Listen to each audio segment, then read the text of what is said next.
Hello and welcome back to Retfurb. So on today's video I've got another seat refurb, and this is an Avocet O2 saddle. So I'm just going to be stripping it down, removing the old covering, the old leather, and then putting some new leather on and putting the new detail on. So you can see it's a titanium railed seat, so it's a decent quality seat and it's definitely worth doing this too. Well, I mean, to be honest, I would do any seat really, as long as it wasn't complete rubbish. It's always worth trying to save as much as you can. So yeah, getting straight into it, you can see that I'm just removing these small little trim caps that are underneath, and they're held on by 2 screws on each side. So once you can remove that, then you can start peeling the leather off. So you can see I'm just going to work my way around trying to get that off. Now, once you've peeled off the sides and the front and the back that are underneath, when you get to peeling off the foam, you need to start being careful at that point. You know, this is the same process that I do on all my seats, no different. You've just got to be very careful as you peel it, because if it's stuck well on the foam, it will start peeling the foam off.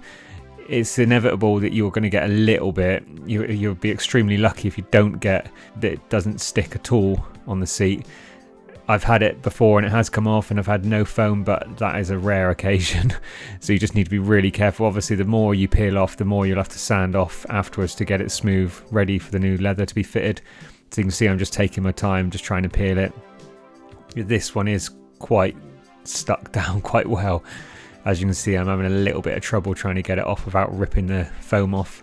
So I'm just going to try and do it with minimal amount. You can get a blade in and just trim it, which you'll see in a minute that I do.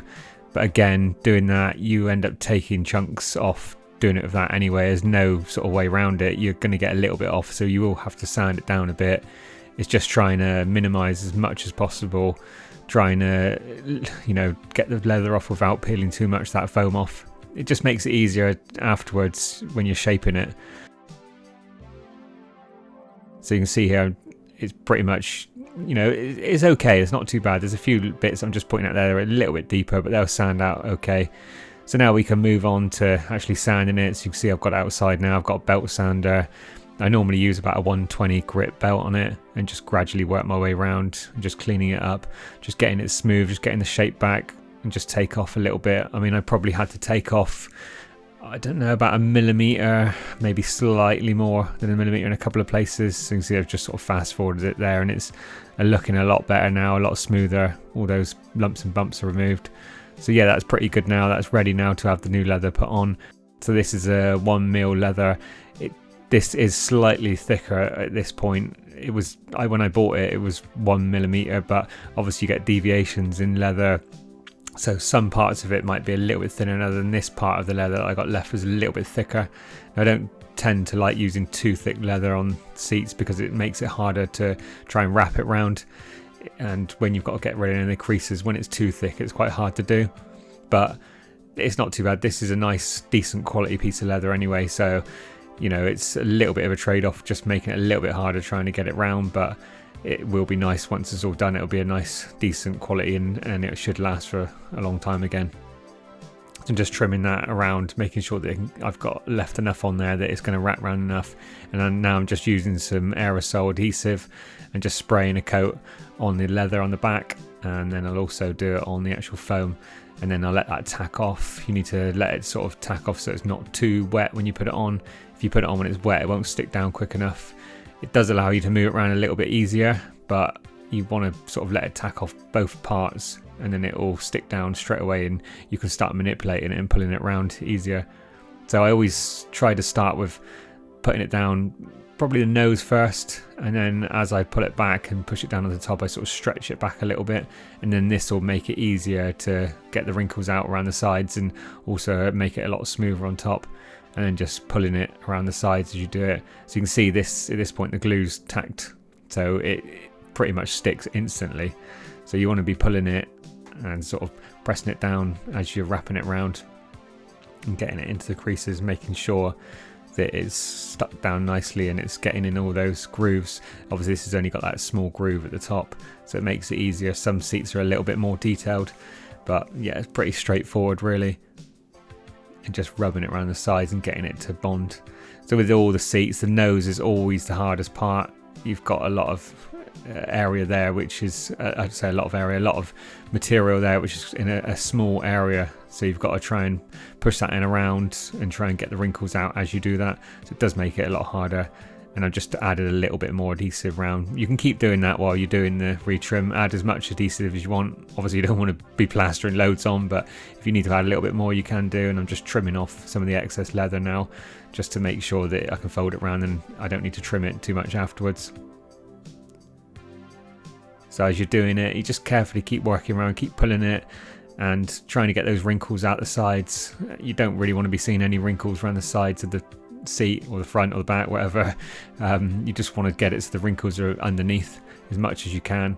Sometimes it's difficult, sometimes you can't always do it, but normally with a nice piece of real leather you can tend to stretch it and manipulate it around quite well.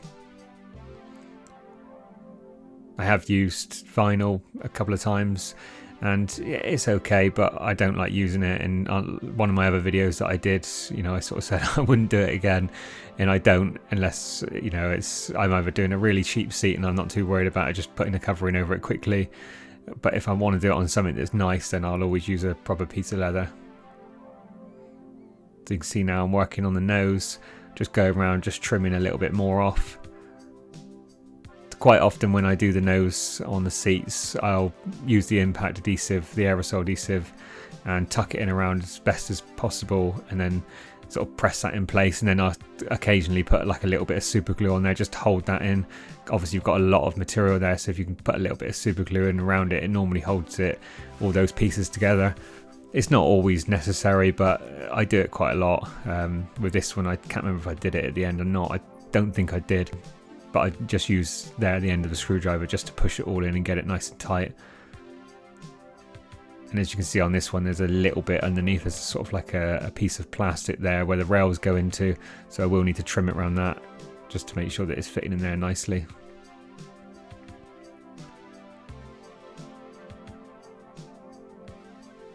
And now I'm just trying to manipulate those rails in the top part of the seat just to get the leather tucked in down the sides. It should allow you on a lot of seats, you should be able to get your finger in and just sort of spread it out a little bit, and then you can push that leather down inside.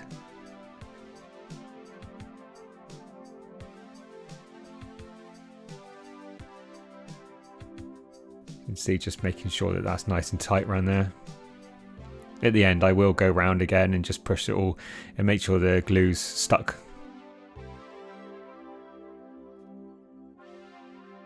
And just trimming those little bits off. So I'm just fast forwarding this little bit. I'm just going around the bits that I've already done, just making sure they're stuck down, and just applying now a little bit more glue at the back, just trimming a bit more off.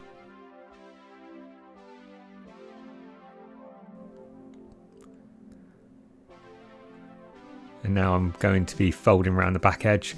So again with this, you've got to try and keep working and manipulating the leather, trying to get rid of those creases as you're folding it under. This is obviously one of the harder places to do it again after the nose.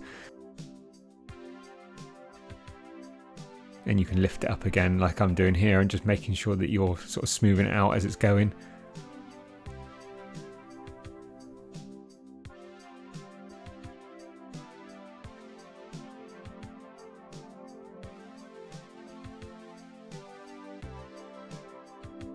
I think the main thing when you're doing anything like this, it's mainly just the patience, really. Just taking your time.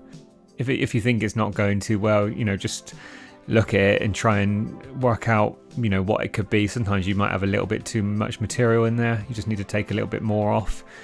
Sometimes you need to peel it back up and just smooth it out again. It might be that you've sort of smoothed out one place, not enough, and it just means that the next part you go to's got too much material in there. It's normally a case of, you know, having too much material in that area, so it's just sort of working around and folding it round and manipulating it and forming it around that edge. And you can see there that I've almost got it exactly how I want to get it. There's not really any creases on the back, which is exactly what you want. And now I'm just using the end of the screwdriver just to make sure that it's bonded down enough.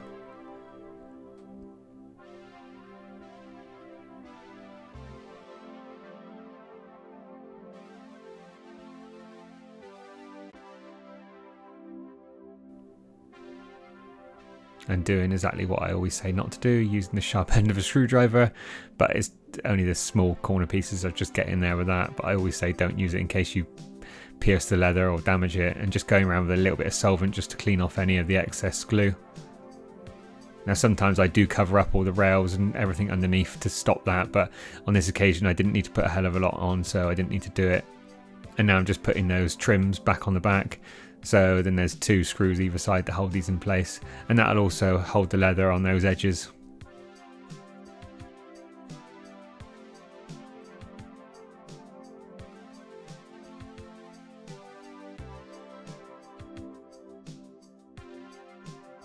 And that's the actual trimming done. So now we're going to move on to putting the actual detail on the seat. You can see it's come out really well, I'm really happy with that. And yeah, now it's ready to put the detail on. Sometimes you'll find when you use this heat press vinyl on certain leathers, I don't know if it's whether the leather's been treated in something, it doesn't always stick brilliantly. Sometimes it goes on really well and sticks straight away really hard. Occasionally you have to keep going over it. Sometimes you'll get issues later on with it. It's difficult. It's just knowing what the leather's been treated with, I think, when it's been made. I'm pretty sure that's what causes it, because sometimes I'll get it and it's fine, no issues, and other times you can just see that it's not quite taken to it enough. So you just need to keep going over it, and just obviously you don't want to go too hot, you're going to burn the leather and like that, but sometimes it's a little bit sort of trial and error with it. Sometimes you'll get it, like I say, and it'll be fine. Sometimes it won't be quite so good. But yeah, as you can see, that's gone on pretty well. Hopefully it will last well. It seems to be stuck down pretty good. And that's it, all done. As you can see, it's come out really well. I'm really happy with it. It was a nice seat to work on. I think with the new decals, it looks really good. The colours look really good on it. And yeah, that's it. Let me know what you think. Thanks for taking the time to watch the video. It's really appreciated. Please like and subscribe, and we'll see you in the next one.